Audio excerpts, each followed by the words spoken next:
Capítulo 9. Um coração que valoriza ser mãe. Não há maior condição de ministério, posição ou poder do que a posição ocupada pelas mães. Fico contente de não ter lido estas palavras logo que me converti. Deus ainda não tinha me ensinado a verdade dessa declaração, e eu poderia tê-la rejeitado totalmente. Quando Cristo se tornou o coração e a alma do nosso lar, eu tinha 2 filhas em idade pré-escolar, com 1 ano e meio e 2 anos e meio. Catherine e Courtney eram espertas, mas nunca tinham sido ensinadas ou disciplinadas. Nós tínhamos nossos momentos de diversão e alguns tempos agradáveis, mas nossa casa era cheia de tensão enquanto eu as adulava, bajulava e ameaçava para que tivesse um comportamento aceitável.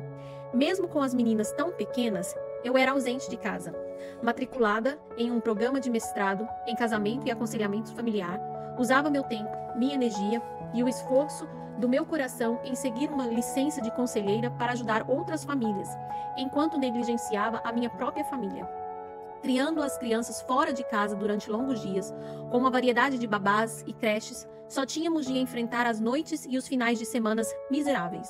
A possibilidade de a maternidade ser um ministério ou uma condição de grande posição e poder era completamente estranha para mim. Eu estava vivendo de acordo com a mensagem do movimento de liberação das mulheres dos anos 70. Mas Deus, nosso Deus sempre fiel, abriu meus olhos e dirigiu meus pensamentos para os seus sábios e perfeitos caminhos a respeito de como ser mãe.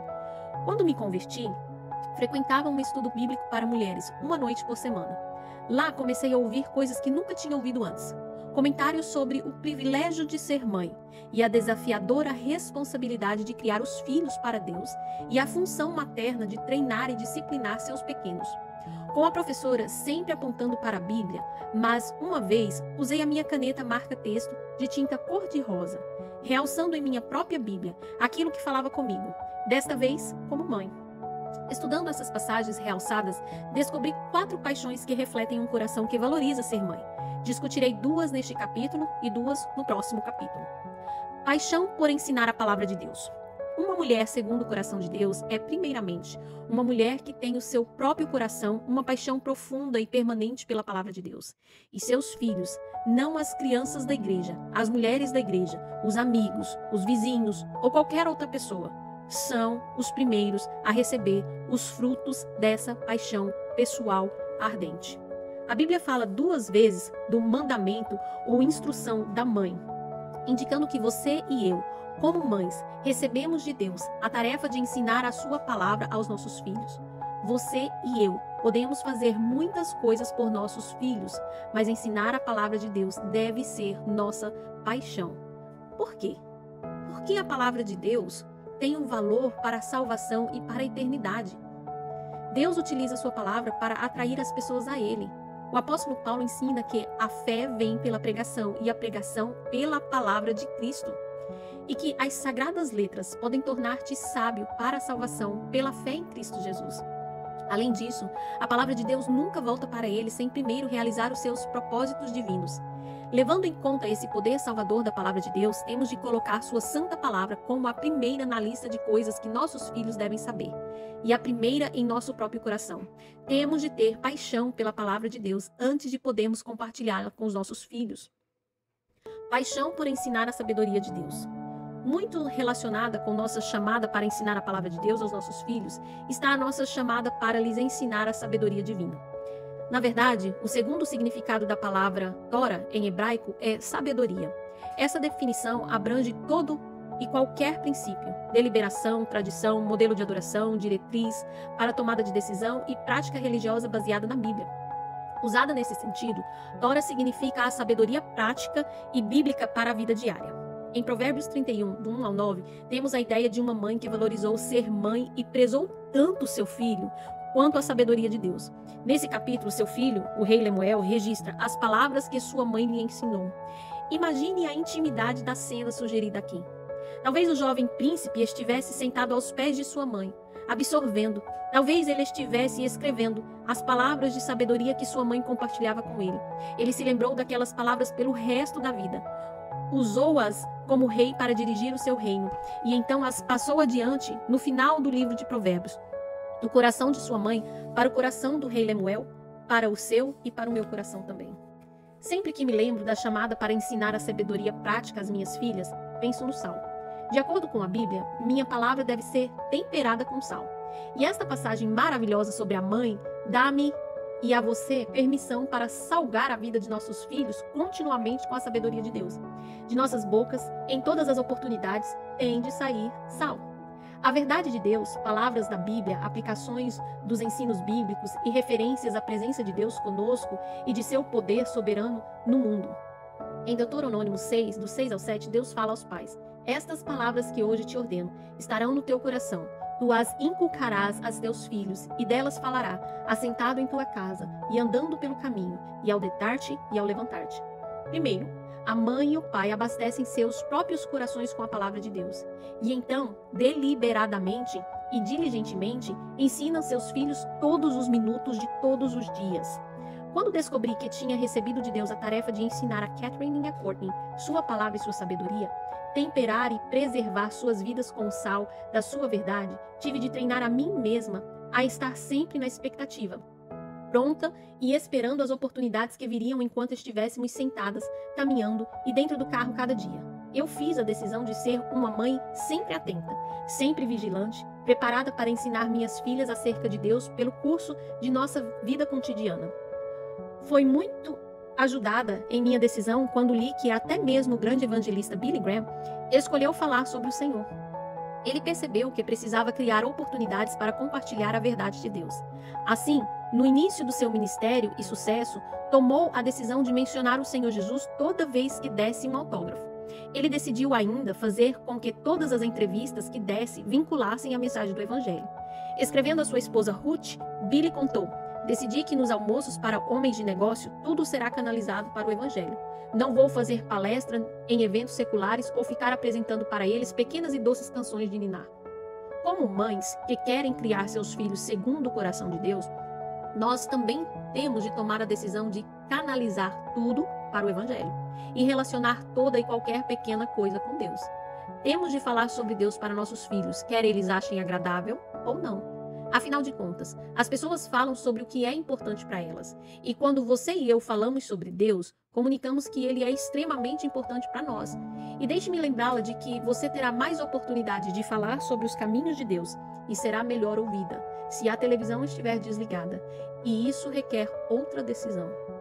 Esteja consciente também de que a sabedoria prática de Deus é ensinada de dois modos. O primeiro é que temos discutido, ensinamos com a palavra, com a conversa, mas também ensinamos com os nossos passos, com a maneira com que vivemos nossas vidas. Nossos passos revelam tudo aquilo que fazemos e dizemos, e também tudo aquilo que não fazemos e não dizemos. Nossos filhos estão nos observando, e nós estamos sempre ensinando alguma coisa, positiva ou negativa. Uma menina escreveu: querida Abby, tenho 10 anos de idade e tenho vergonha de minha mãe. Ela conta as maiores mentiras e faz muita fofoca ao telefone. Ela conversa com uma senhora e finge ser sua melhor amiga, quando, na verdade, é a sua pior inimiga. Como pode uma pessoa ser tão falsa e depois me dizer que se eu mentir, Deus vai me castigar? Como vão os seus passos? O que os seus filhos estão vendo de Deus em você? O que você está ensinando a eles? Sim, mas como? Como uma mãe que preza a palavra de Deus, valoriza sua sabedoria e ama seus filhos, pode lhe ensinar a verdade? Tomando algumas sérias decisões. Descobrir o mandamento para que eu ensinasse a Bíblia a Catherine e Courtney me fez perceber que eu precisava tomar várias decisões importantes. Eu compartilharia a palavra de Deus com minhas meninas? Eu separaria um tempo diário em nosso escasso horário para ensinar a Bíblia? E eu falaria acerca do Senhor continuamente? Eu sabia que responder positivamente a essas perguntas dependia ainda de outra decisão importante. Eu iria desligar a televisão? E apanhar a Bíblia ou um livro de histórias bíblicas? Independentemente da idade dos filhos, 16 dias, 16 anos ou 26 anos, temos de estar ensinando sobre a palavra de Deus em nossa casa. Esse privilégio e essa responsabilidade são claramente parte de nossa chamada como mulheres segundo o coração de Deus. Esse tipo de ensino precisa ser parte da casa que estamos construindo para Deus. Uma casa que honra nosso Senhor. Além disso, esse tipo de ensino é exatamente o que nossos filhos precisam, quer eles concordem ou não. Você e eu sabemos que nós, mães, damos de que eles precisam, não o que eles querem. Reconhecendo seu papel de professora. Ler mais sobre como Billy Graham e Ruth Graham criaram seus filhos aprofundou minha paixão por compartilhar eu mesma a palavra de Deus. Quando perguntaram sua opinião sobre seu papel de mãe e de dona de casa, Ruth respondeu: "Para mim, é o trabalho mais agradável e compensador do mundo. Não fica em segundo lugar em importância, nem para a pregação." Então ela acrescentou: "Talvez seja uma pregação." Você consegue ver seu papel de mãe como o de pregar, instruir e compartilhar a Bíblia de verdade em toda a oportunidade? Considerando esses exemplos, como mães comprometidas com Deus, você e eu não podemos subestimar a urgência de plantar a verdade divina nos corações e mente de nossos filhos, ou até dos nossos netos, desde cedo. O que teria acontecido se as nobres mães da Bíblia tivessem perdido a oportunidade de plantar as sementes do amor de Deus nos corações de seus filhos? Joquebede teve seu bebê Moisés com ela por provavelmente apenas 3 anos, até que ele fosse morar em uma família pagã, no palácio de Faraó. Contudo, esta mulher, que valorizou seu papel de mãe e era apaixonada por Deus e sua verdade, comunicou bastante essa verdade a Moisés nesses poucos anos, capacitando-o para fazer sérias escolhas por Deus mais tarde em sua vida. Ana enfrentou um desafio semelhante. Como Joquebede, ela só teve seu pequeno Samuel durante os mesmos 3 anos antes de entregá-lo nos degraus da casa de Deus para ser criado por alguém.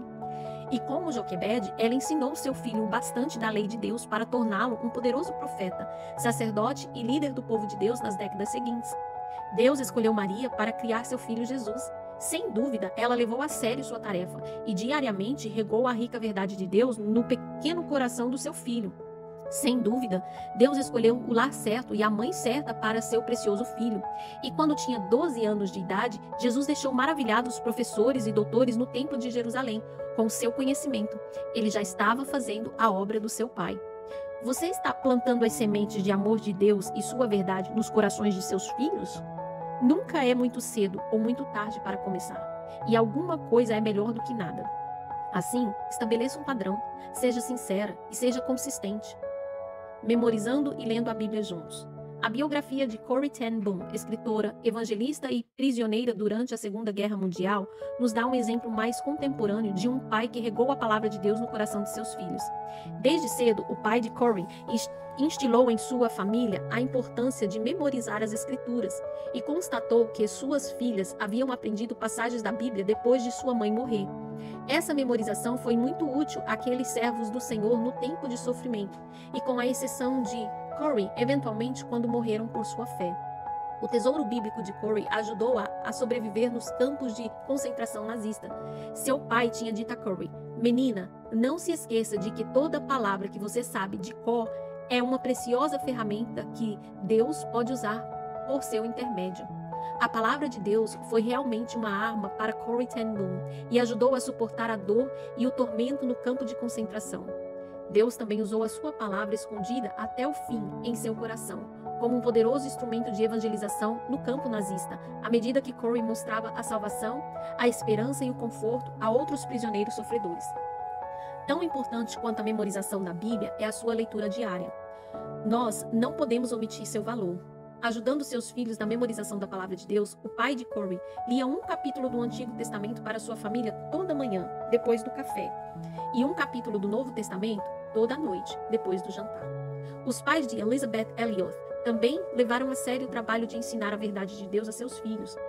A senhora Elliot, cujo primeiro marido foi brutalmente assassinado no campo de missões, e o segundo marido morreu depois de uma longa batalha contra o câncer, testemunha o valor do seu treinamento logo cedo. Ela escreveu: "Em tempos de angústias profunda, fui sustentada pelas letras dos hinos aprendidos em cultos domésticos. A leitura da Bíblia seguia os hinos cantados. Meu pai acreditava na leitura, feita com regularidade, 2 vezes por dia, em voz alta para nós." O missionário John Stan, martirizado na China por causa de sua fé, descreveu o dia a dia em sua infância deste modo: 3 vezes todos os dias, quando a mesa era posta para as refeições, as Bíblias também eram colocadas, uma para cada pessoa. Antes de a comida ser servida, uma oração era feita, e então um capítulo era lido, cada pessoa lendo uma parte. Deste modo, a Bíblia estava em primeiro lugar no relacionamento diário de pais e filhos. Ela era o fundamento, o lugar comum, o teste e o árbitro de todos os seus pensamentos. Isso mantinha e satisfazia seus corações. Você está alcançando a visão e a paixão pelo compromisso de infundir a palavra de Deus no coração dos seus filhos? A tarefa nunca termina. Quando o marido de Elizabeth Elliot, Jim, foi assassinado, sua mãe lhe escreveu uma carta contendo versículos e mais versículos da Bíblia. Mesmo quando Elizabeth já tinha crescido, casado e se tornado mãe, sua mãe continuou lançando a palavra de Deus em seu coração. Siga o modelo de outras mães. Deus me permitiu conhecer uma família especial na qual todos têm paixão por sua palavra. Quando o primeiro bebê chegou, a mãe decidiu recitar a Bíblia para o pequeno todas as noites, enquanto o levava para a cama. Uma de suas filhas, com idade colegial, exclamou para mim: "Senhora George, eu não posso fazer ideia de como aprendi tantos versículos de cor. Acho que ouvi a minha mãe recitá-los tão frequentemente quando me levava para a cama que simplesmente eu os decorei." Esta mãe, que tanto valorizou ser mãe e entesourou a palavra de Deus, recitou longas passagens e até salmos inteiros e livros da Bíblia para seus filhos na hora de dormir. Quando seu filho jogava basquetebol na faculdade, costumava ir ao ginásio antes de cada jogo, deitar-se na arquibancada e recitar Romanos de 6 a 8, para acalmar os seus nervos e concentrar o seu coração em Deus. Sua noiva me contou que, em suas visitas de feriado à casa dos pais dele, essa mãe espiritual também a levava para a cama recitando a Bíblia e orando com ela, que tinha 22 anos, como fazia com os outros, circulando pelos quartos de seus filhos já adultos. Outra filha, seguindo os passos de sua mãe, me contou como esta chorou quando ela e o marido chegaram para passar o Natal e, como um presente, recitaram para ela, sem vacilar, o livro de 1 Pedro. Como mães, você e eu temos incontáveis oportunidades diárias em nosso lar para plantar a palavra de Deus profundamente nas mentes e almas de nossos filhos. Temos o abençoado privilégio de sensibilizar seus corações e criá-los na disciplina e admoestação do Senhor. Mas, primeiro, temos de compreender que os pequenos, uma vez pequenos e agora grandes, corações que Deus tem colocado aos nossos cuidados como filhos e netos, são realmente tesouros. Então, devemos cultivar um coração apaixonado pela palavra de Deus, de forma que nossa paixão transborde na vida daqueles que amamos. Resposta do coração.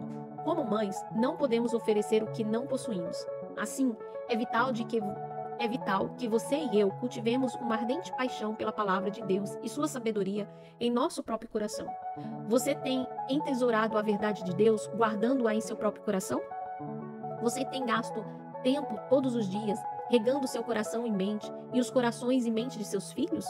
Você já se comprometeu a dar à palavra de Deus uma posição de destaque na vida de sua família? Que passos você está dando para receber um tempo regular de ensino, leitura, estudo, discussão e memorização da Bíblia?